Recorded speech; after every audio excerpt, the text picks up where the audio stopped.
Ujiannya mereka harus melayang selama 5 detik dan mendarat dengan mulus. Tapi salah satu anak tampak gelisah saat akan gilirannya. Lalu saat dia melepaskan tas yang dibawanya, anak ini malah melayang dengan kencang dan tak bisa turun lagi. Ternyata ia tak bisa mengendalikan kekuatan terbangnya, sehingga pantas saja ia harus membawa pemberat di dalam tasnya. Setelah ujian selesai, anak-anak pun diberikan pengumuman kelulusan mereka. Tampak Reina dan Nori sangat percaya diri dan bersemangat sekali. Para senior pun tampak siap menyambut adik-adiknya. Satu persatu anak-anak melihat hasil ujian di dalam kartu yang diberikan kepada mereka. Bagi yang lulus akan muncul logo kelas yang akan mereka masuki. Reina berhasil masuk ke dalam kelas pengendalian api, sedangkan Nori malah lain nih. Muncul tulisan UDM. Ia tampak bingung sebab tidak ada kelas UDM di sini.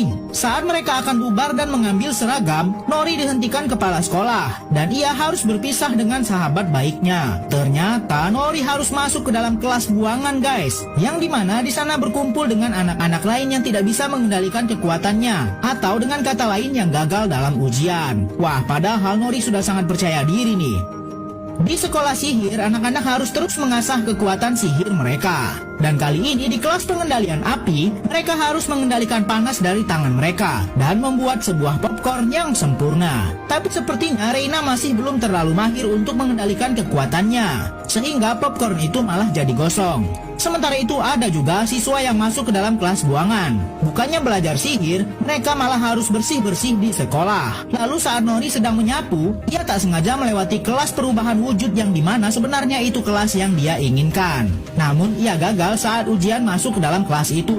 Bukannya pergi menjauh, Nori malah mendekat ke profesor yang sedang mengajar dan mengganggu kelas ini. Nori ingin menunjukkan kalau sebenarnya ia mampu. Tapi bukannya berubah menjadi anak kucing, Nori malah berubah menjadi gajah bercampur dengan burung dan tubuh hewan lainnya. Itulah sebab Nori tidak bisa masuk kelas perubahan wujud. Ia tak bisa mengendalikan perubahan sesuai dengan hewan yang seharusnya. Saat makan siang pun anak-anak dari tiap kelas yang berbeda terus menunjukkan kemampuan mereka. Kekuatan mereka benar-benar unik, berbeda dengan siswa kelas buangan yang sama sekali tidak boleh menggunakan kekuatan sihir mereka, karena dianggap akan membahayakan sebab tak bisa dikendalikan dengan baik. Bahkan saat Reina dari kelas pengendalian api ingin menyapa sahabatnya yang masuk kelas buangan, ia dihalau oleh profesor yang mengajarnya dan diperingatkan kalau para siswa kelas utama tidak boleh berdekatan dengan siswa kelas buangan. Beginilah rutinitas mereka. Saat anak kelas utama sedang berlatih untuk memperkuat sihir mereka, anak kelas buangan terus menjadi babu. Tapi walaupun Reina sudah berlatih dengan keras,